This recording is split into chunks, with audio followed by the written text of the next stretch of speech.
when a patient receives a diagnosis of a cancer, it is the beginning of quite a complex journey.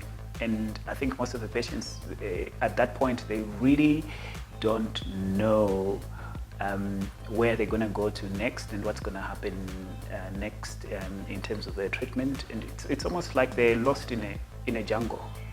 So the treatment of cancer is a multidisciplinary treatment. That means there will be a lot of doctors who are involved in that treatment.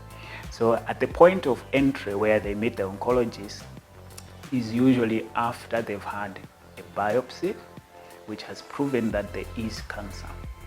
So at that point, then they will be sent by their doctor to come and see us, to see an oncologist. And when they come to see the oncologist, the job of the oncologist is to do several things. The first thing is to see how far has this cancer spread.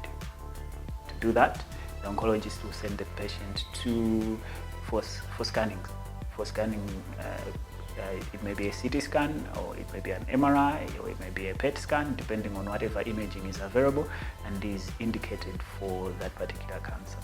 Once the oncologist knows how far the cancer has spread, then the second part of the job comes in, and he has to make a decision regarding what sort of treatment the patient needs. So in terms of treatment, there are several treatments for cancer. It can be an operation, it can be treatment with medication, and most of these medications are given in a drip. These are called chemotherapy. These are traditional cancer treatment drugs that are given in a drip. It can be radiotherapy, which is the use of X-rays to treat cancer.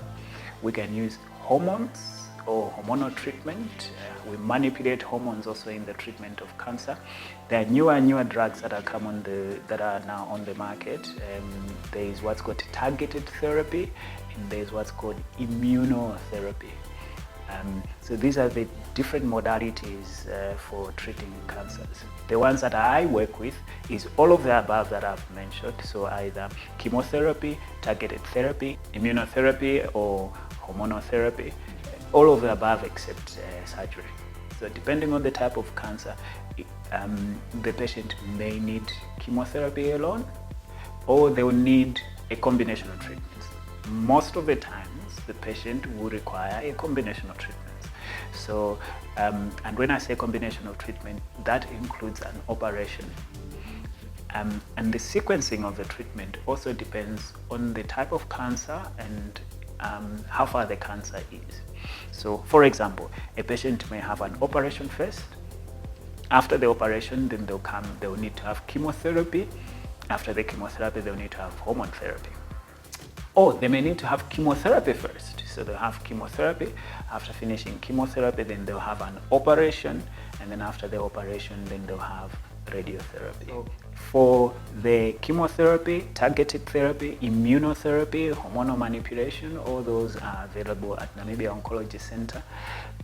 For the operation, we don't do operations here, but we work in close partnerships with the hospitals around and with the surgeons who offer the surgical part of treatment.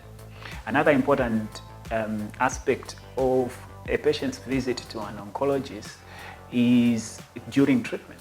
So when they are getting chemotherapy, they will be seen by an oncologist on a regular basis for two things.